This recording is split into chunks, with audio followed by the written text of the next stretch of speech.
PETERBOT once again has a brand new resolution. He explained his new mouse grip, plus a few secret settings for his keyboard which give him a huge advantage. So therefore we're about to cover PETERBOT's updated Fortnite settings and setup for 2025. And this is exactly how PETERBOT explained his new mouse grip. I keep my regular fingers how they are until I start fighting, and then I like rotate them to a different spot. Like right now my fingers are normal, but like once I start fighting, I like rotate my fingers like this. Like I can put my ring finger on it. But like when I'm just moving, I keep it normal.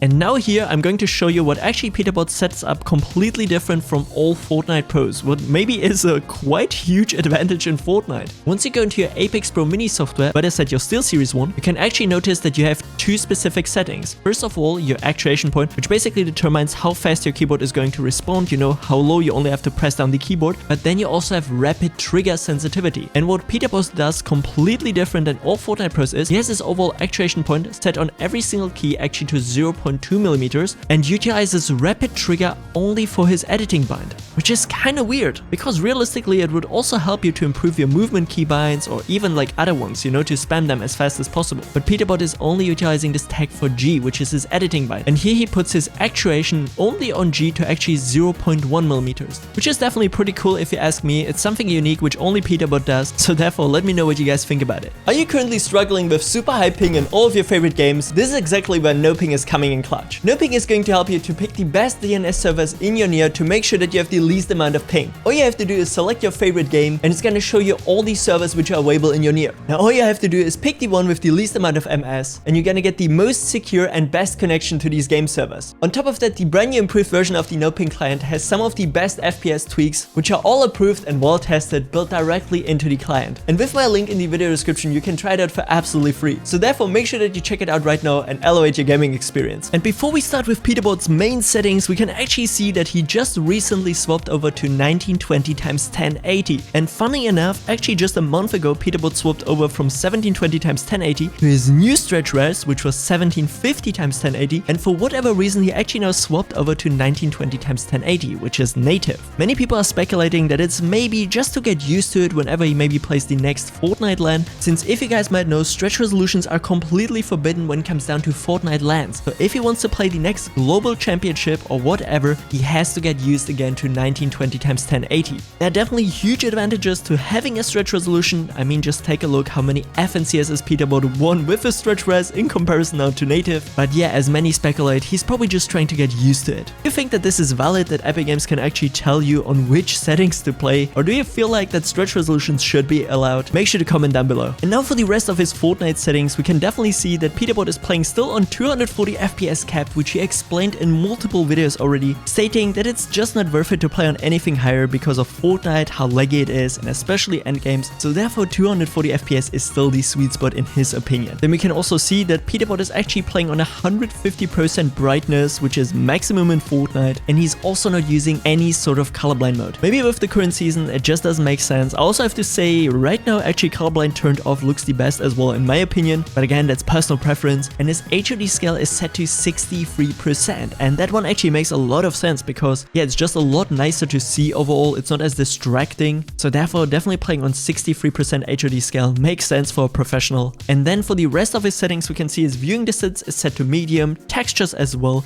and anything besides that completely on the lowest. Next up for his movement keybinds, we can see that his crouch is actually on C, and what's super weird is his sprint is on dot, or one next to it maybe. I don't know even what this keybind is. I'm just gonna put it right now on screen guys so you can see it for yourself. And for combat settings, his pickaxe is on mouse 4, weapon 1 is on 1, 2, 3, 4, 5. Then use is actually on E and mouse wheel up. He has it double binded for whatever reason. Maybe it works better if you spam both at the same time. And then for his building keybinds, we can see his wall on T, floor on Y, stairs on F, and roof on V. His trap is on R, rotating builds on J, and his build and editing keybind is still on G, as well as mouse scroll wheel down for resetting. He uses turbo build, confirm edit on release, and disabled pre-edit options. And when it comes down now to PETERBOT's actual mouse and keyboard and other gear, He first of all has the Apex Pro TKL from 2019, which is still one of the most popular keyboards among Fortnite pros and even pros from other games. I mean, if you take a look at pro settings, you can see that so many Fortnite pros are using a SteelSeries Apex Pro keyboard. What's kind of weird though is Way still hasn't updated, not even to the new version which just came out a couple of months ago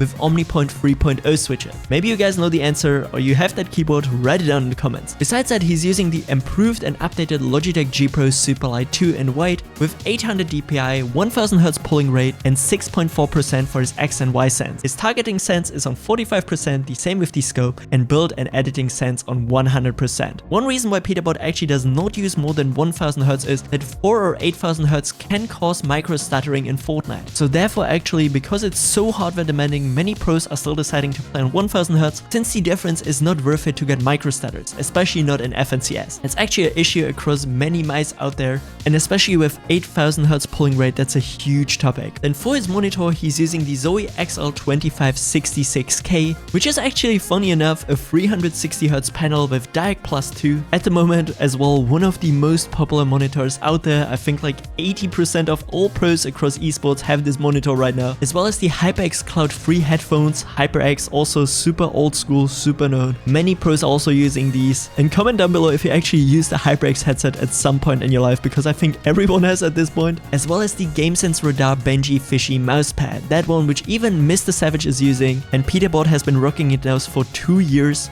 It also says detailed on the side, humidity resistant, double stitched edges, anti-slip rubber base, non-coated, an extremely durable and long-lasting microfiber surface designed to win. But yeah, definitely a pretty nice mousepad if you ask me, and for around 40 bucks, I think it's kind of a fair price for a good mousepad, really depending. As well on the website you can see the sizes. They have a 500x500mm one and a 1000x500 one, which is then the large desk mat. Visually also a pretty appealing pad in my opinion. I mean, it looks cool, you know, some fishes, Benji fishing going on there. And for whatever reason, it's permanently sold out, so this thing is probably very popular. And then when it comes down to PETERBOT's actual gaming PC, he's running the RTX 4090, which is the latest flagship GPU with an Intel Core i9 13900K, as well as 48 gigs of DDR5 RAM with 7200 MHz. This PC will ensure him absolutely the best FPS in Fortnite, and there's no doubt that he's probably soon gonna upgrade to the RTX 5090, so therefore that's maybe something which you can see in the near future. But besides that, his PC is still absolutely insane, providing him with all the FPS which he needs in Fortnite. I also tried to replicate PETERBOT's current Nvidia Profile Inspector profile, which is going to give you way better performance in Fortnite and the least amount of delay. You can find the entire profile on my discord.gg/lostripes in the performance packs channels. If you cannot find it, just simply type in that performance, and then from the top menu you can get it. You're gonna need WinRAR or 7-zip to open it up, and of course also the Nvidia Profile Inspector, which you just simply Google up and click under the first GitHub link, and from there you can get the zip file. Once you get it on your PC, just simply drag the exe onto your desktop, and once you launch the program, this is how it's going to look like. Click under profiles and type in that Fortnite and just simply select it. Then you can see the Fortnite exe is marked. Then you gotta extract my current profile and put it onto your desktop as well. And now all you gotta do is click under import user defined profiles and import profiles, and from there on you can see it. Make sure that you select it.